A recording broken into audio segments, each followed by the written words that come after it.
Thanks to aviation supplies, the Netherlands remains among the leaders in aid to Ukraine. Amsterdam undertook to transfer 42 F-16 jets to Kyiv, and although the Netherlands did not often lead in the military sphere, today in terms of the amount of defense support provided to Ukraine, the country go after only to the United States, Germany, UK and Poland. These are the latest data from the Kiel Institute for the World Economy. The Netherlands provides military assistance to Ukraine in excess of the country's proportional weight in the Western coalition. At the moment, the Netherlands has already allocated $2.7 billion, which is the fourth indicator among all European countries. Although the Netherlands had been at the very bottom of NATO's defense spending list before the war, it has now pledged to actually meet the 2% of gross domestic product spending target in 2024. Currently, the defense spending of the Netherlands is already 1.7% of GDP. Timo Koster, senior fellow at the Scott Ward Center for Strategy and Security at the Washington Atlantic Council, in a comment for Voice of America. In addition to the already promised F-16 fighters, Ukraine needs another 100. According to the president of Ukraine, Volodymyr Zelensky, aviation is needed primarily to protect the civilian population and not for a counteroffensive.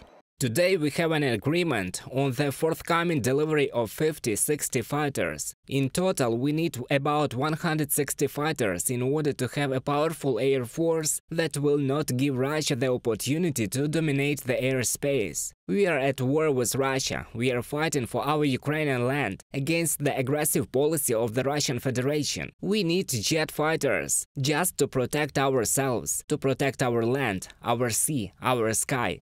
Volodymyr Zelensky, president of Ukraine, in an interview with the Portuguese TV channel RTP. F-16s are needed by Ukrainian defenders to become a significant component of the country's air defense. They will also help keep Russian aircraft away from the Ukrainian borders and thereby save settlements from bombing. Moreover, F-16s should prevent Russia from blocking grain corridors in the Black Sea. We hope that together with the aircraft we will receive good working developments of the AAM-120 missiles, which will allow us to operate at a distance of up to 200 kilometers and effectively destroy enemy aircraft. As for ATACMS, I would really like our partners to move from talking about how difficult it is to getting down to business and increasing production and creating these weapons. The Ministry of Defense of Ukraine said that the armed forces of Ukraine could start using F-16 aircraft in the spring of 2024. One of the main obstacles on the way of the fourth-generation jet fighters to Ukraine is the lack of trained English-speaking Ukrainian pilots, writes the American newspaper The New York Times. The F-16 pilot course lasts 9 months, and we are talking about the basic training of military pilots. During this time, pilots must master academic knowledge, undergo training on a flight simulator, make single and group day and night sorties, as well as take air-to-air and air-to-ground courses. However, the Air Forces of the Armed Forces of Ukraine believes that Ukrainian pilots will be able to master the skills faster. They will need from 4 to 6 months. People who go to study are prepared at different levels, but believe me, how quickly our military master this or that technique is the envy of some countries. A simple example, it takes 9 to 12 months to master the Patriot. Our military completed their task in 2.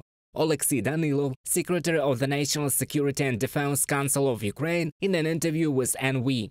At the same time, Ukraine is interested in receiving not only American F-16 fighters. An effective addition to the Ukrainian Air Force would be the Swedish Gripen. Official Stockholm said that Sweden itself needs these planes, but the opposition is in favor of providing Ukraine with jet fighters. Kyiv is also working with French partners to obtain the Rafale fourth-generation multi-role fighter. Reported by Serhiy Kulyas, Valeria Nekipelova, UATV News.